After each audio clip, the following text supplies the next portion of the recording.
this.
Good morning. My name is Nora Mulligan, and I am your worship associate this morning.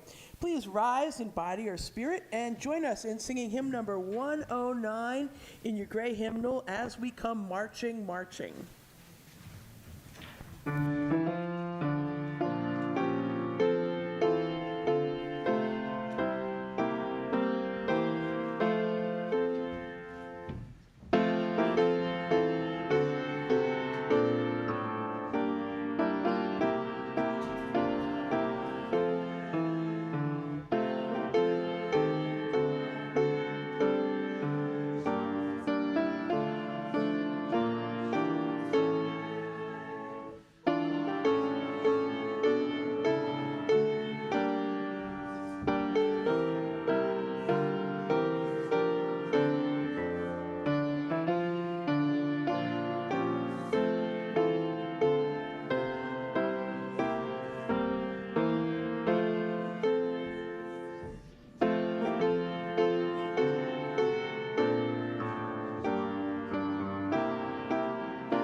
Good morning. My name is Christine Clayton, and I am a member of the Board of Trustees. Welcome to the Unitarian Universalist Congregation of the Hudson Valley. Whether you've been with this congregation a decade or more, or this is your first time visiting us, we welcome you. Whatever the faith and traditions of your past, we welcome you. Whatever your theological stance, we welcome you. Whoever you are and whomever you love, we welcome you. Whatever your heritage, we welcome you. We respectfully acknowledge the territory on which our church building sits as the ancestral homelands of the Munsee, Lenape, and Wappinger people. I don't have any personal announcements today to share with you. I know we'll have one in a moment, but I'm going to just say for the most up-to-date information on these topics and others, please refer to our weekly e-newsletter and check our website frequently. And please join us for conversation after the service. If you are present in the sanctuary, please join us for coffee and conversation in Fellowship Hall. If you're watching the live stream, the link for our Zoom coffee hour can be found in the Saturday reminder in your email. If you are just recently joining us and would like to receive our weekly e-news, please email us at uucroton@gmail.com with your name, or fill out a yellow welcome card in the pew, and we will make sure you are added to our e-news list. Also, please remember to silence your cell phones at this time. And once again, we welcome you to the Unitarian Universalist Congregation of the Hudson Valley.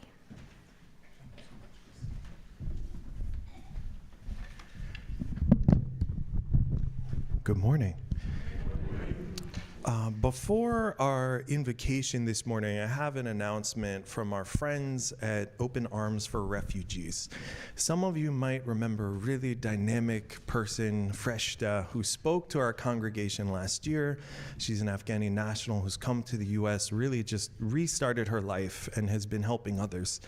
Her husband, who's also an Afghan national, Ali, was detained during a recent immigration hearing. He's committed no crime, but he is currently in a detention facility in Mississippi.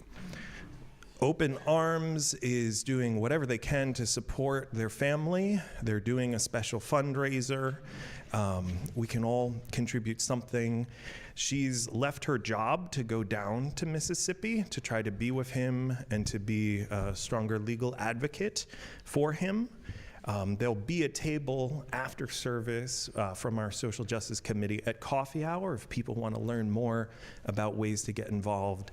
I was emailing with Ted Berger at Open Arms yesterday, and I know Rabbi Polish at Temple Israel also is very concerned and wants to figure out how to get his congregation deeply involved in advocacy as well. So we're thinking of Freshta and Ali and their whole family today, and all of those who are in detention facilities. We are gathering on a really cold day in the middle of winter, singing a really old song about bread and roses, and affirming that life is about meeting and sharing and comforting one another, both the material needs and also space to imagine. Today, we are welcoming two amazing human beings into the membership of this congregation, joining a story of a community that is nearly 70 years old, and they're about to contribute to what will be the next chapter in that story. So even in these difficult times, even amidst the freezing weather, we can affirm what is beautiful and good and healing and hopeful. And through our gatherings, we create spaces of connection that can lead to greater compassion. In that spirit, every week we ring the bells of our bell tower to call to mind what is hopeful, what is loving, and what is possible, even in the hard times. Terry Lucan is going to be our religious exploration leader this weekend. And so I invite Terry to head to the bell tower, and all children in the sanctuary are invited to join Terry and ring the bells of our sanctuary for hope and love in hard times.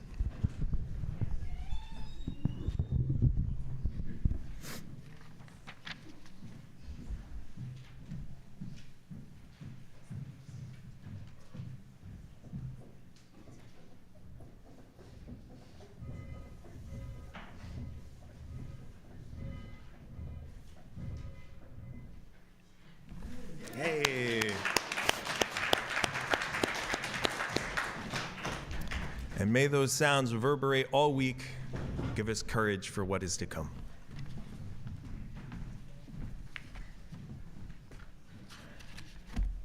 Gotta turn it on.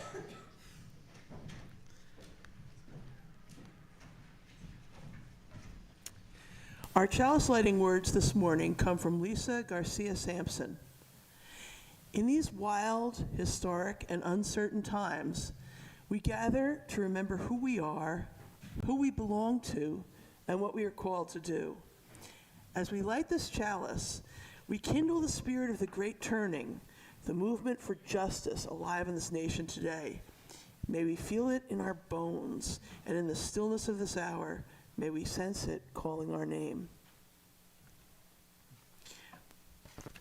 Now, please join me in reciting the unison affirmation. The words are in the order of service. Inspired by love, our mission is to seek our true nature, connect deeply and openly, and act for justice. You can announce. And as we do many times over the course of the month, we sing our songs of praise to all that is and will be. Will you join in our songs of praise in English and Spanish, your order of service?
This is a special day. It is a happy day. It is a new member Sunday. And in a moment, we will begin our ritual of welcome and celebration. I think it's particularly fitting Nora chose a reading from Reverend Lisa Garcia Sampson, because Lisa Garcia Sampson actually is probably one reason why I'm at this pulpit speaking to you today. She and I worked together in education long before I went into ministry, and she was a big push for me personally to go to seminary. And thank you, Nora, and thank you, Lisa. And so we all are on a journey, and to welcome Kay and Laura into the life of our congregation, I invite Jalen forward to be our membership representative, as well as Betsy Tomick and Jim Russell. Kay and Laura, please come to the front.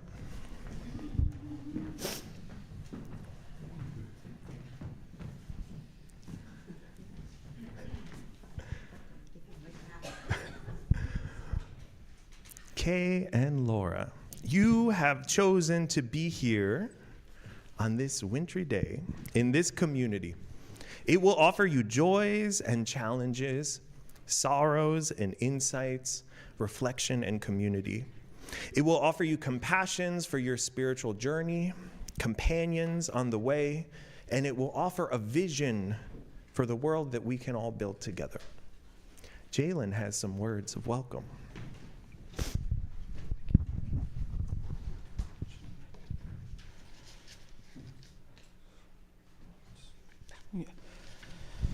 We are grateful for your decision to be here.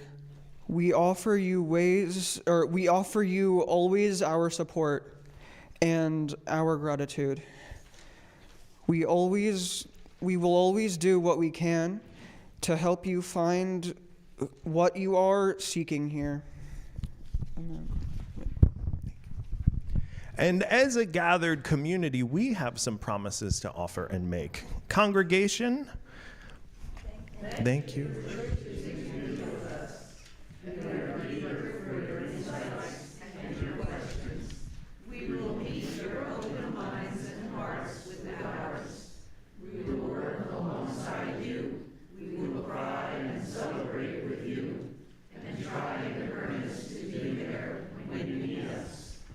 And new members. We are grateful to be here in this place of open minds, hearts, and willing hands. We are glad to share our visions of a better world, as we know that it is harder to love than to believe. May we always grow in love.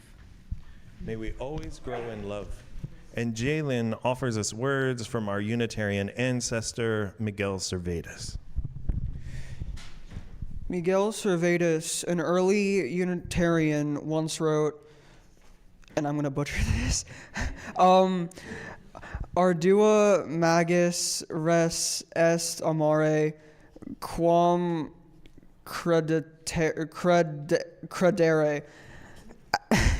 As harder to love than to believe. Servetus was convinced that more values united Judaism, Christianity, and Islam than divided them. Seeking wisdom from the world's religions inspires us to this day. Thank you. And in that spirit of wisdom and life and welcome, our congregation has a few gifts. Betsy. The Unitarian Universalism Pocket Guide, and we have this wonderful book, A House for Hope, The Promise of Progressive Religion for the 21st Century by John Behrens and Rebecca Ann Parker. So I'll give them to you in your pew. And we also have, in this wintry season, a sign of new life and possibility, 2 flowers presented by the president of our congregation to you this Sunday. Thank you.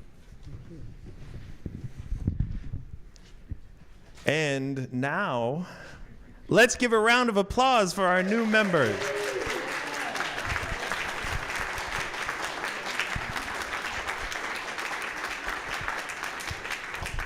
It takes courage to make a choice. It takes big courage to join a group of people and not know what will happen next. Welcome, welcome, welcome to the Unitarian Universalist Congregation of the Hudson Valley. Thank you. Congratulations. Now, on this wintry day, to welcome our new members, we offer a traditional, beautiful rite, which is the flower ceremony. The flower ceremony comes to us from our Unitarian siblings in Central Europe. It's over 100 years old as a ritual, and it was created by people who were trying to find new rituals that could unite people across different spiritual and philosophical backgrounds. Flower ceremony is a statement that diversity is holy, sacred, and beautiful, that in our uniqueness we are still part of a greater whole, and that what is wonderful about each person becomes even more so when shared in connection. In the traditional Prague ceremony, people come in with a flower they bring from home, and then they leave with a flower they've received from someone else who brought something that Sunday. So in that spirit, I now invite you to exchange your flower with a neighbor. You can exchange. Yay!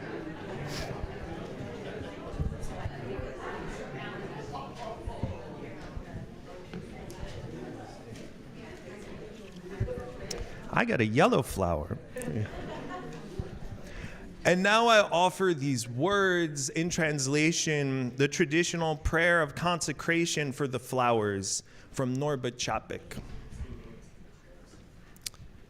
Infinite Spirit of life, We ask thy blessing on these thy messengers of fellowship and love. May they remind us amidst diversity of knowledge and of gifts to be one in desire and affection and devotion to the holy will. May they remind us of the value of comradeship, of friendship, of doing and sharing alike. May we cherish friendship as one of the most precious gifts of life. May we not let awareness of another's talents discourage us or sully our relationship, but may we realize that whatever we do, great or small, the efforts of all of us are needed to do the work of love in this world. May it be so.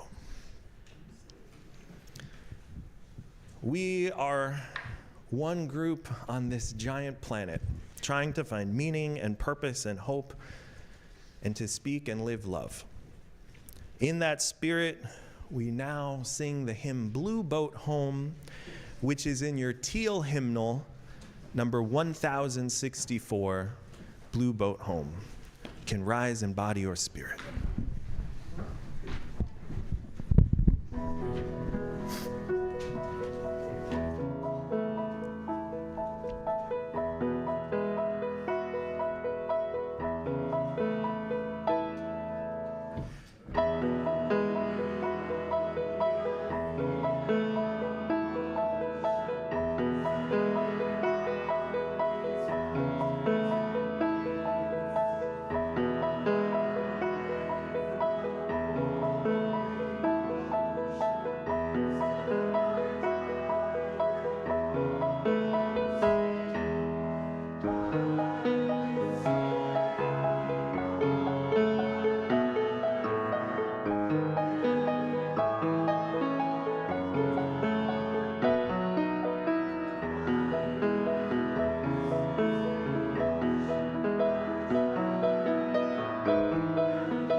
In our community, we gather in sacred space and sanctuary to reconnect with our deep values, to take a breath and be present.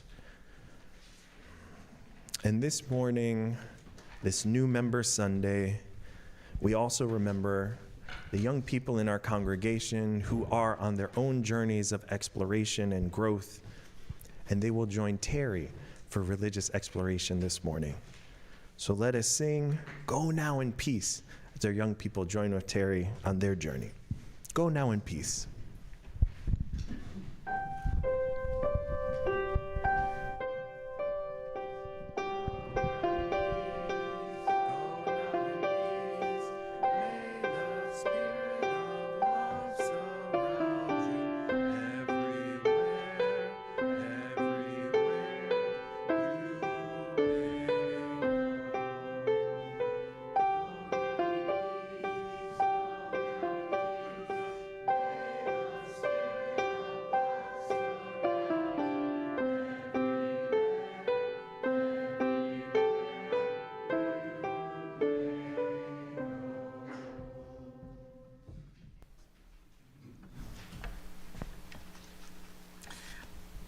Please join me for our responsive reading, number 587 in the Gray Hymnal.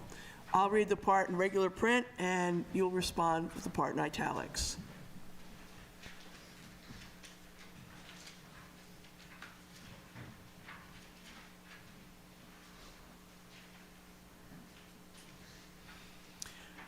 For those of us who live at the shoreline, standing upon the constant edges of decision, crucial and alone.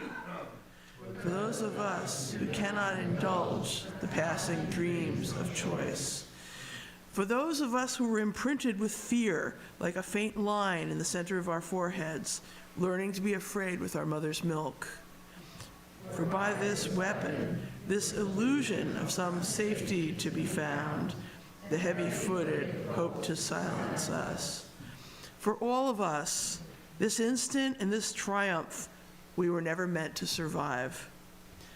And when the sun rises, we are afraid it may not remain.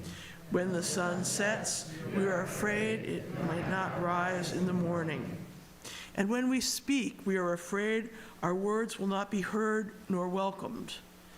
But when we are silent, we are still afraid. So it is better to speak, remembering we were never meant to survive.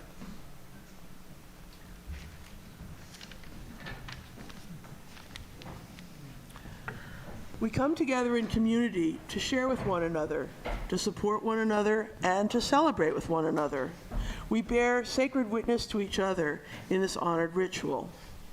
As we begin, we know there are both great sorrows and great joys in our world that must be acknowledged as well. We light our first candle to honor those in pain, victims of violence and war and oppression all around the world.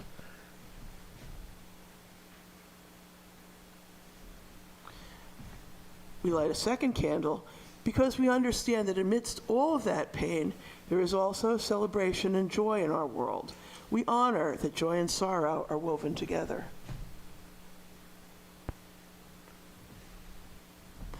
For some of us here today, this has been a week of life-changing joy that needs to be lifted up in this worship. For others, this has been a time of deep pain and sorrow that needs to be shared to make the burden lighter. If this has been such a time for you, I invite you to come forward, to light a candle, and to briefly tell us of your joy or sorrow. You may also raise your hand in silent acknowledgement of your joys and sorrows, and we will light a candle for you.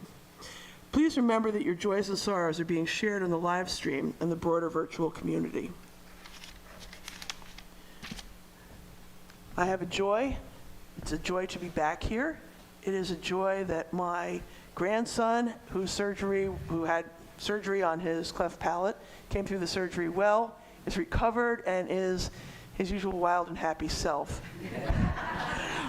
I also have from Pam Zika, my joy is to announce that Two Towns Eagle Fest was able to be rescheduled for this Saturday, February 14th, and early bird pricing will be available up till Wednesday, the 11th at midnight. From Terry Lucan and Chris Oliver, a sorrow. Their daughter-in-law, Allie, had to terminate a pregnancy due to genetic defects in the fetus. They're starting to recover from that.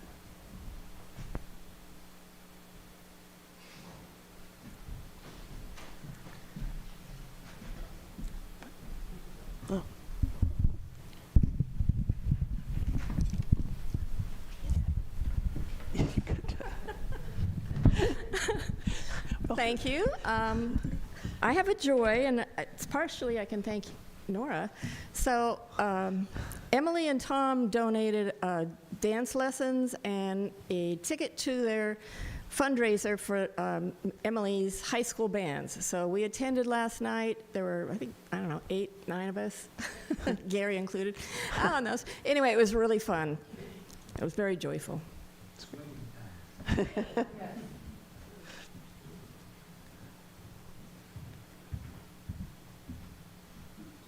Hi, good morning. My name is April. I have a few joys. One is an experience and also a joy that happened to William and I last night. So we were at his Boy Scout troop, had a big pasta dinner. They're sponsored by St. Augustine's Church in Ossining. So we're there fairly regularly, but I did not grow up Catholic, and William has grown up UU. And we joined the Mass last night. I think it was maybe the first Mass I really ever attended where I had the full experience. And William also was there, and I was so grateful for UU while I was there. Like, I love everybody. And also, I was really grateful when we were there. And also, like, that they offered communion, right? And so I was William was up front. I'm like, how can I convey to him, like, he's not required to do this, you know? So I couldn't reach him, but we both learned that later we did not take the communion. We left because we knew that was a commitment. Like, that's what William said, like, that was a commitment. So this morning, we had a big conversation about the fundamentals of Christianity and Catholicism, and we were both really happy to come here today.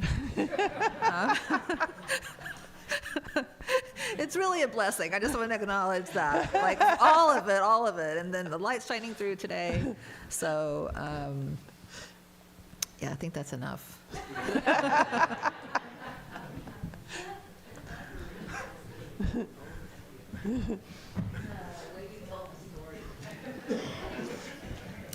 Hi, I'm Joanne, and I have 2 joys, and one was Susie already mentioned, that the swing dance, and Tom and Emily, their patience with teaching us and going to the dance was fantastic, and to Tina and Al for the chocolate and wine pairing, delicious and wonderful meal afterwards. So, thank you.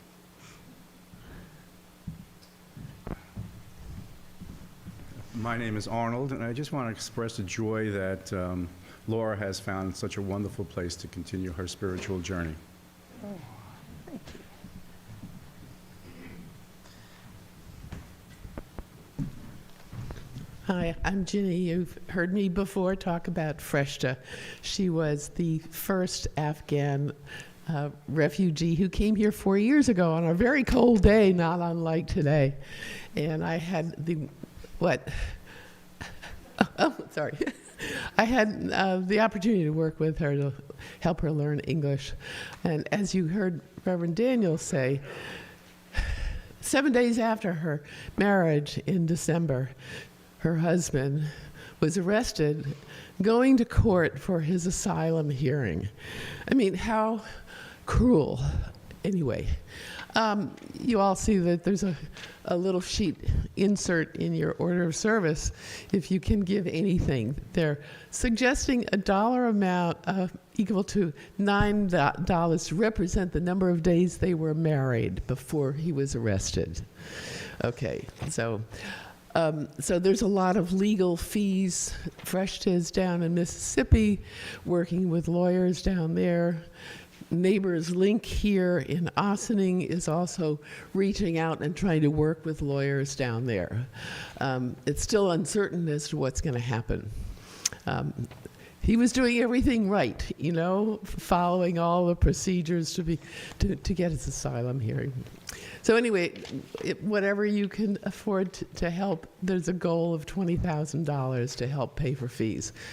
There will be a table out in the social hall afterwards, sort of over against the wall, and I have some handouts about making phone calls about limiting ICE and ICE's behavior that are really important. And there's also some other handouts you'll see.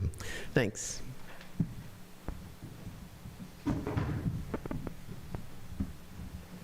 Hi, I'm Megan, and I have a couple of candles I want to light this morning.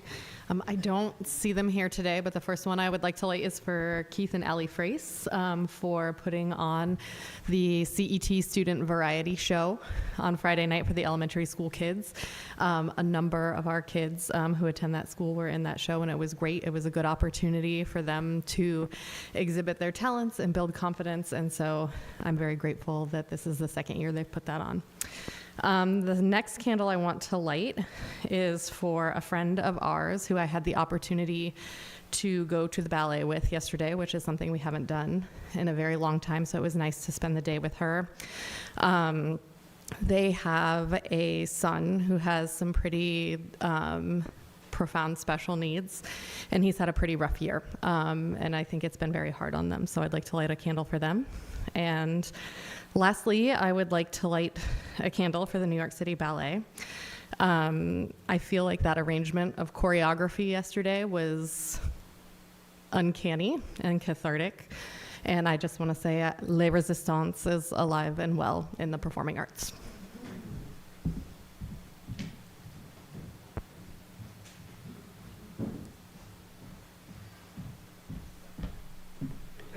So I'm Maddie, and I just want to elaborate on what Susie and Joanne said about the swing dance. And this is the piece I want to say. I mean, it was just, this is one of the opportunities that we have as a congregation to do things together. And the lessons were wonderful. It was humbling. It was, a lot of joy. But last night, when we were in this high school setting where there were hundreds of people, many of whom were young, and young at heart as well as young, and watching these young kids with the zest of being together and learning something new and being able to, I mean, it was sort of a flashback to the 40s, and at the same time watching the joy and being involved with people here experiencing that together. It was just magnificent. So I'm so grateful for Emily and Tom for offering that and for watching the skill that the two of them have in not only raising their family, but also in providing the music, the band, I think there were 70 kids in this band that involved jazz and Glenn Miller music, et cetera. It was such an inspiring moment of hope when so much is not that, so. You okay? Are you all right? I'm fine. Okay. Hopefully this is good. It's okay. It's the second time somebody's fallen. Yeah, there's a mic drop to end all mic drops.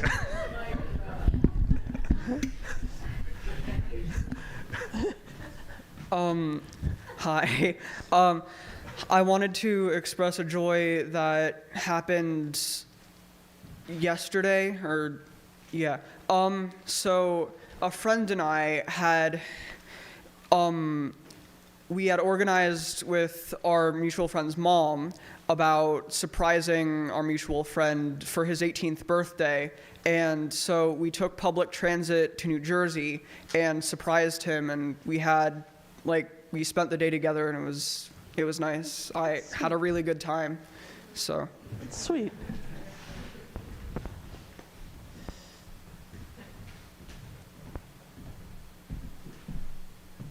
I have a joy and a sorrow. My sorrow is that a student of mine is on suicide watch after getting caught up in something that was really bad. He was arrested, he's 18. The judge found out the details and was very forgiving and put him off on a warning. But the kid felt so badly that he had he screwed up, and he actually felt that badly that he let the principal down, which was kind of beautiful. So that was a good act. My real joy was that I got to go to the St. John's UConn game and sit on the floor on Friday, and my team won. Yay! Yay! Hi, I'm Alex. I'm new here. A little anxious about speaking in front of all of you. I have two sorrows and a joy to share. One is an old family friend of mine, somebody I've known since I was a little kid, suffered a stroke this past week. It's a long road to recovery, but he's on his way. And the other is a distant friend, somebody I haven't been in touch with for years. I found out he took his own life this past week, which has been, a very heavy thing. But I've been told, you share something, you cut it in half. And the joy is my wife, Eileen, who's not with me today. She is about 6 months pregnant with our first daughter. Yay! Congratulations.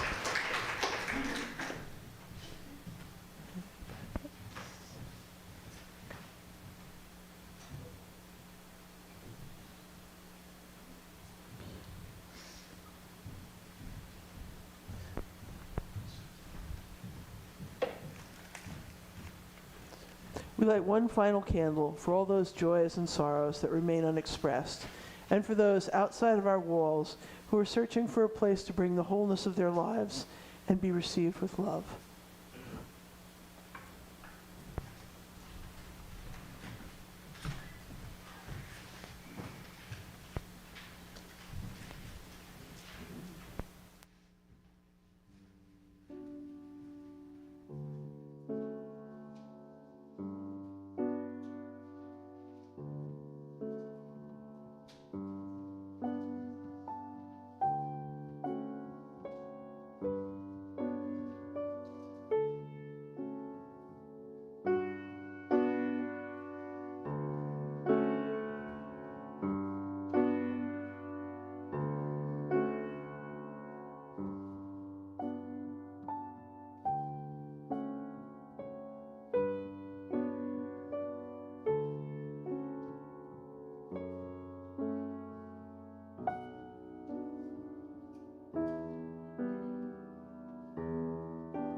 Now is the time in our service for a moment of centering, of prayer, of meditation, and pause.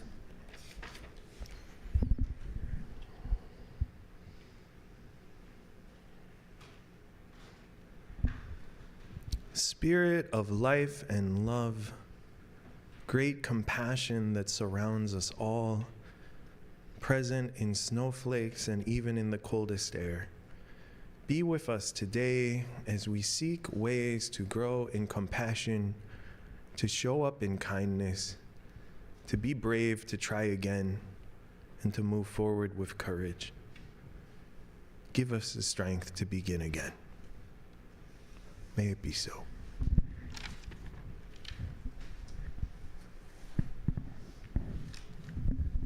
I was so disoriented by the beautiful chalice lighting that Nora chose. And this isn't in my prepared sermon, but Lisa Garcia Sampson truly was a remarkable person in my life. And it relates to New Member Sunday in that I was in my late 20s, kind of in a wandering space. I was a public school teacher. I was involved in fundraising. I had done all these different things, but I kept feeling this dissatisfaction. Even though those were profoundly good and beautiful things to do, I just kept feeling this dissatisfaction. And then Lisa was like, just go to seminary. I was like, what? Like, just go to seminary. And so wherever you are, Lisa Garcia Sampson, right now, I just want to thank you and thank you for bringing her into our space this morning.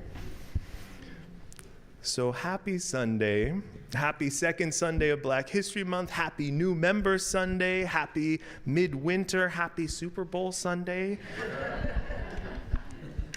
And this season, this cold season, I went back to one of those ancient books I like. And this one is the wisdom text. In Hebrew, it's Koheleth. Christians know it from the Greek Ecclesiastes, and it means the preacher. In the 3rd chapter, it has this famous sequence. For everything there is a season, a time for every matter under heaven, a time to be born and a time to die, a time to plant and a time to pluck up what is planted, a time to hunt and a time to heal, a time to break down and a time to build up, a time to weep and a time to laugh, a time to mourn and a time to dance, a time to throw away stones and a time to gather stones together, a time to embrace and a time to refrain from embracing, a time to seek and a time to lose, a time to keep and a time to throw away, a time to tear and a time to sow, a time to keep silence and a time to speak, a time to love and a time to hate, a time for war and a time for peace. This ancient preacher speaks to us about the reality of seasons within life, seasons we did not create, but which we respond and engage. And one of the blessings of our lives is that we can do that with other people. We can go on our spiritual quests and journeys with others. And on this New Member Sunday, Kay and Laura are beginning a new season of life and adventure with our community. Hope it'll be a good adventure. And we as a community are beginning a new season, one where we reflect on what is the power of decision and choice to transform what is around us. Within our tradition, choice is sacred because we respect the ability of each of us to make meaning in whatever stage of life we're in. The ancient scripture says, let your yes be yes and your no be no. Give yourself the grace and confidence to show up as you are, authentically, truly, as you are. Dr. Anthony Pinn, who is a proud Texan, was raised in the Black Methodist Church and is now a Unitarian Universalist scholar and theologian. And he situates himself in the tradition of Black humanists and free thinkers dedicated to freedom and meaning making. In fact, Dr. Pinn argues that our Unitarian Universalism, quote, claims a theological orientation, but one that is open and flexible, with the criteria involved, quote, the forging of meaning that enhances personal and collective life. For Pin, what we do in our sanctuaries and meeting houses and churches and congregations and societies and fellowships all over, why we gather is in part to forge meaning, to create meaning, and to enhance our individual journey and our wider community through an open and flexible spirituality. Our open and flexible spirituality is embodied in a congregational religion in which each house of worship, each congregated group of people, responding to the lessons and warnings of tradition and experience and wisdom stories and the dialogue we have with one another, we create what our communities are.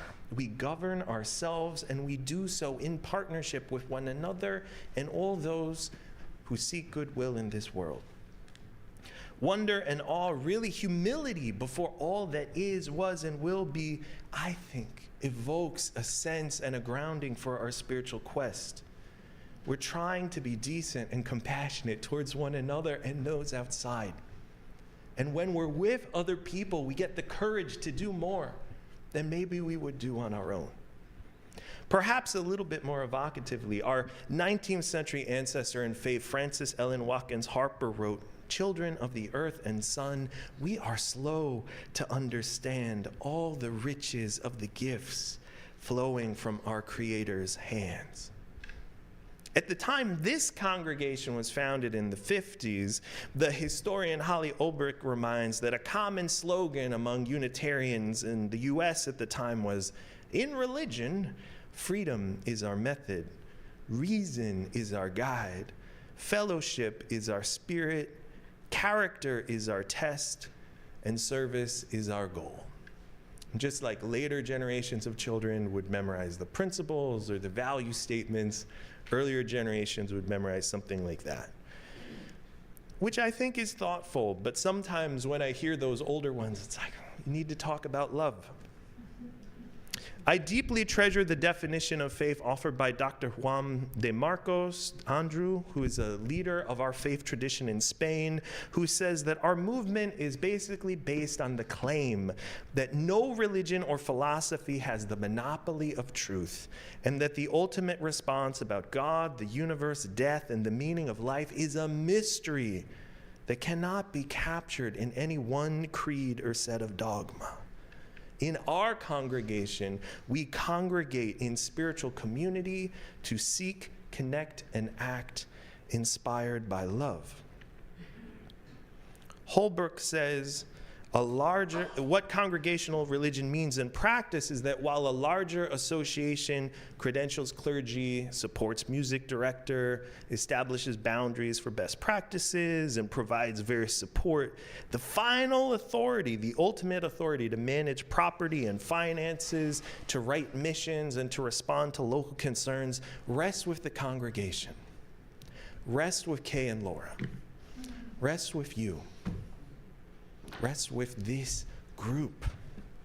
Your values, pledges, and hopes combine to create a manifestation of a form of spirituality based on mystery and hope and possibility. We all have responsibility to nurture and support a world where bread and roses are available to everybody.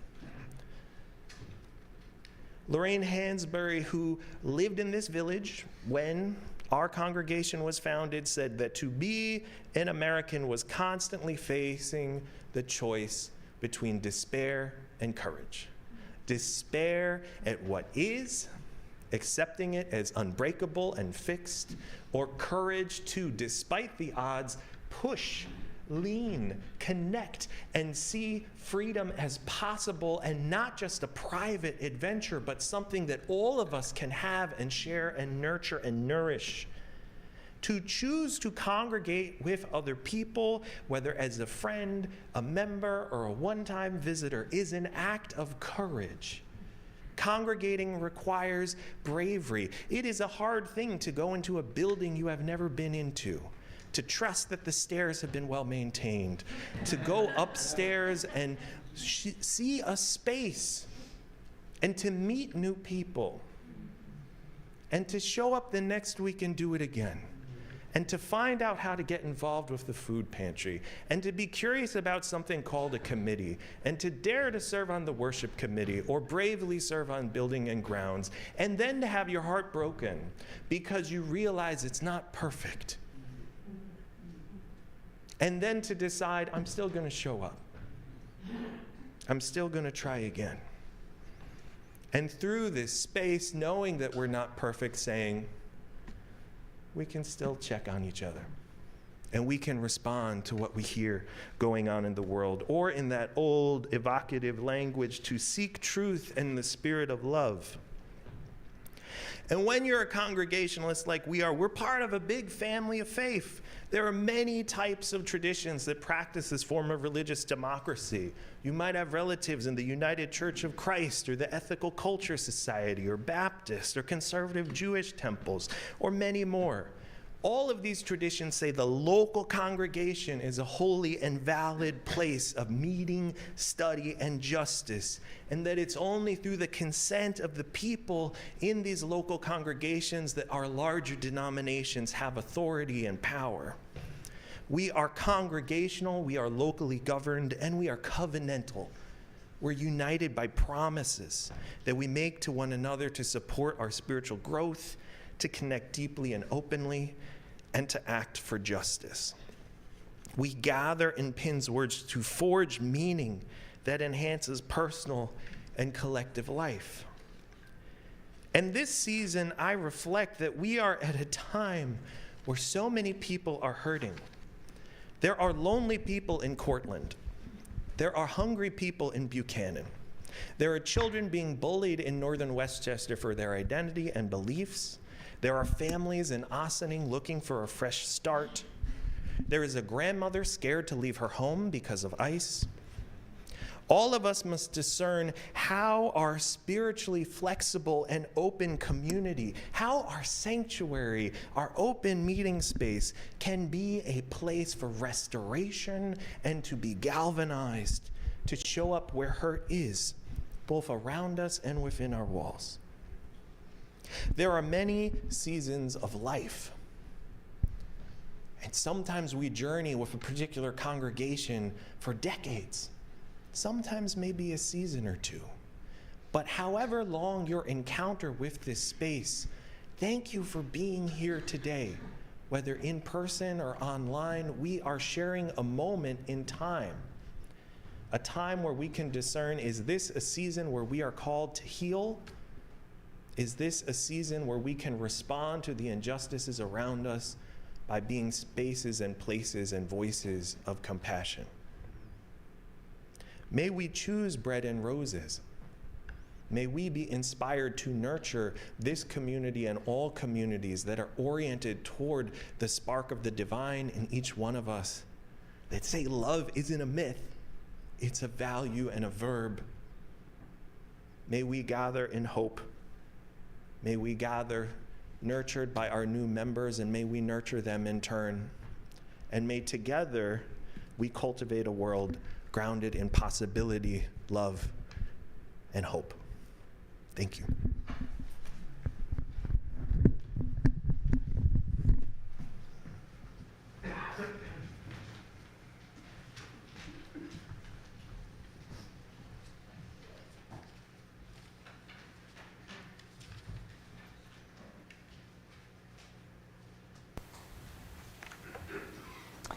Each week, we make an offering from the bounty we're blessed to enjoy. We do this in a spirit of love and generosity, aware that we have benefited from those who have gone before, those who in their turn gave generously.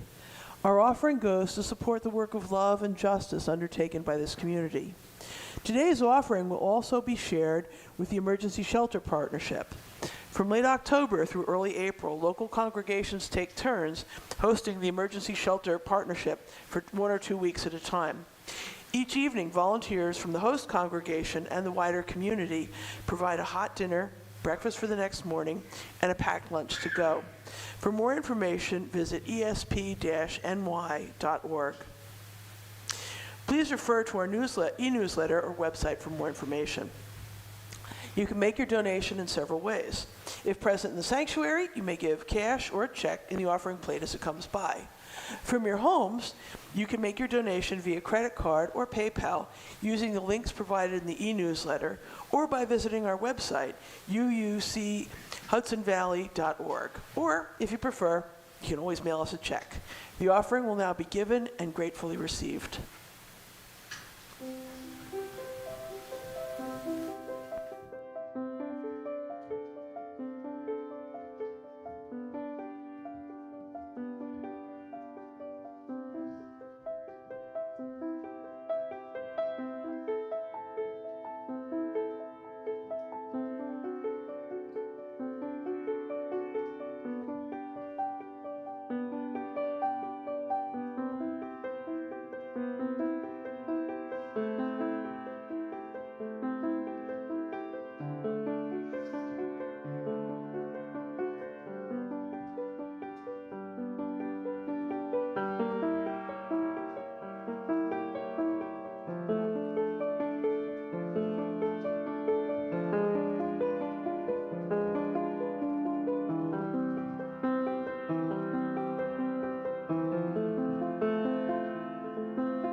Please join me in the dedication of the offering.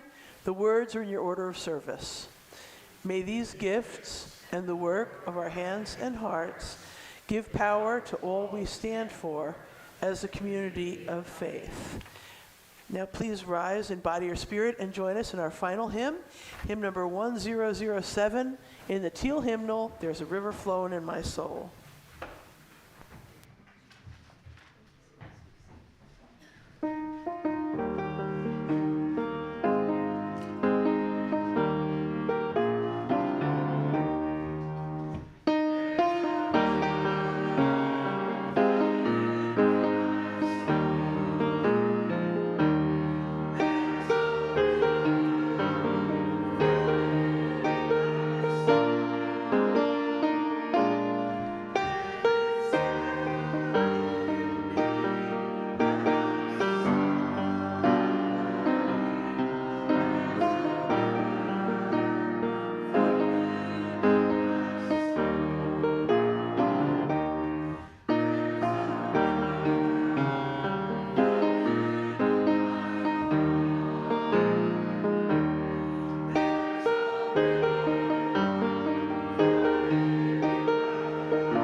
join me in extinguishing the chalice. The words are in your order of service.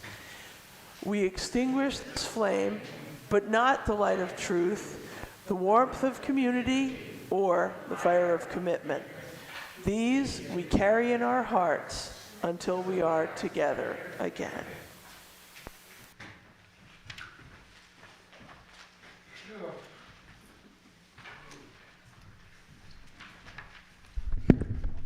As you were coming in, you may have received a copy of this collection of sermons and snippets of sermons from our beloved minister emeritus of blessed memory, Jim Covington. If not, there may still be a few more in the back, and we'll have more next week. I want to offer just these words in closing from Reverend Jim. Let me tell you this. The reason I come to this place, the reason I have ever attended any religious congregation, is to find and touch that center within. Through the connections and the insights and the experiences this kind of religious community offers me. Where do we come from? What are we? Where are we going? We don't know. We can only know what love asks of us and be content to answer yes, yes. Just let your life speak. So be it. Amen.